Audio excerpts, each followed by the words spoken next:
Terima kasih Anda masih bersama kami pemirsa, dan sekarang kita akan mendengarkan dulu ya Kang Ade bagaimana pendapat dari pemirsa Metro TV. Kita sudah terhubung dengan pemirsa Metro TV di Bekasi, Jawa Barat, ada Pak Ondo Silitonga. Pak Ondo, selamat pagi. Selamat pagi Bung Leo, selamat pagi Kang Ade.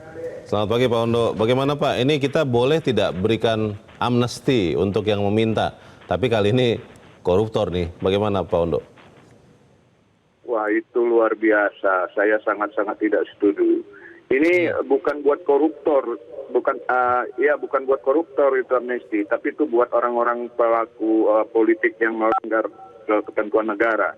Buat tim ses juga tidak berlaku ini, buat relawan juga tidak berlaku.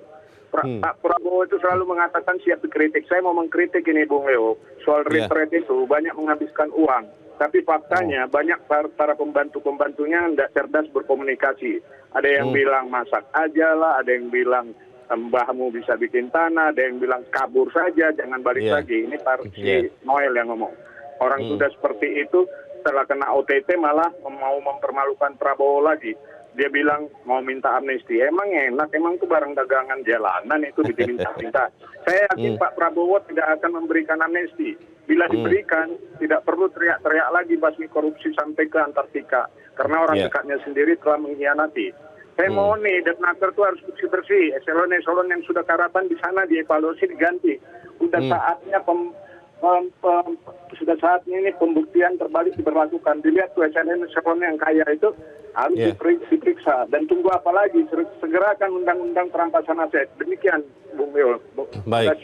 Terima kasih Pak Ondo Silitonga di Bekasi, Jawa Barat untuk pendapat Anda. Selamat pagi Pak. Bagaimana nih Kang Ade? Kalau kemudian, kalau saya sih meyakini betul ya bahwa Presiden Prabowo pasti tidak memberikan amnesti. Tapi ketika seorang Noel yang memang adalah aktivis latar belakangnya, yang disebut-sebut selalu mencari segala macam cara sampai titik darah terakhir untuk membebaskan dirinya, itu kan sesuatu yang pasti dilakukan. Bagaimana? Ya, pemerintah harus senantiasa diingatkan ya. Dan sampai hari ini tidak ada penjelasan dari pemerintah setelah memberikan amnesti kepada salah satu tokoh politik. Pemerintah tidak ada janji juga dan tidak akan memberikan amnesti kepada bukan kasus korupsi misalnya. Nah, ini kan tidak ada penjelasan seperti itu. Jadi pemerintah harus selalu diingatkan. Tapi yang menarik tadi yang disampaikan oleh Pak Ondo ya, bahwa pemerintah dalam hal ini Kementerian Tenaga Kerja harusnya melakukan bersih-bersih.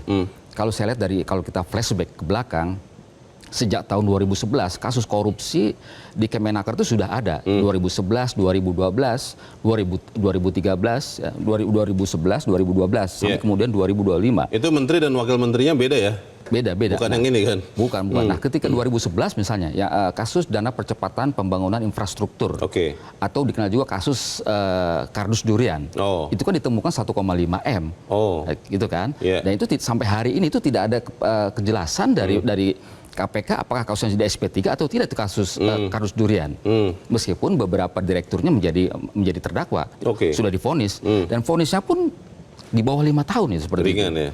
Sangat ringan. Kemudian kasus proteksi pekerja migran itu sama juga. Itu tahun 2012 itu kerugian negara pemerasan kerugian negaranya itu sekitar 17 miliar. Kemudian itu kasus korupsi sistem proteksi pekerja migran.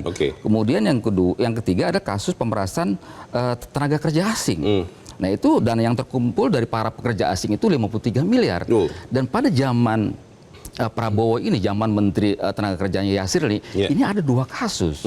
Pada bulan Juli kemarin itu ada kasus yang namanya kasus penggunaan tenaga kerja asing. Kemudian ada juga kasus sertifikasi K3. K3 ini ada sertifikasi keselamatan kesehatan kerja. Yang keterlaluan, Leo, sertifikasi K3 ini yang seharusnya dibayar kepada negara Rp275.000, kemudian digetok kepada para pengusaha itu sampai 6 juta. Kalau tidak akan dipersulit dan sebagainya. Ini menurut saya sudah keterlaluan. Jadi menurut saya Menakernya harus keras melakukan bersih-bersih.